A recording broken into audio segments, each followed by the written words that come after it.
Vai tu zināji, ka Latvijas zemes un mežu izpārdošana ārzemju īpašnieku vēja parkiem var radīt grandiozu mikroplasmasas piesārņojumu? Šis piesārņojums rodas no spārnu erozijas, un tas var radīt būtisku kaitējumu gan augsnēm, gan ūdeņiem.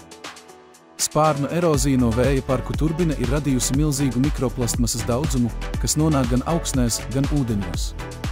Katra vēja parka eksploatācijas laikā simtiem kilogramu mikroplasmasas var nonākt dabas vidē, radot būtisku piesārņojumu un iespējamiem kaitējumiem ekosistēmām.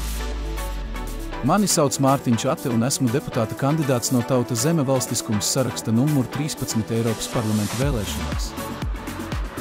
Mūsu balsis ir svarīgas.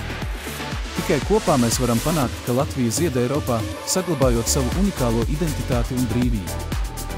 Balso par Tauta Zeme valstiskums, sarakstu numur 13.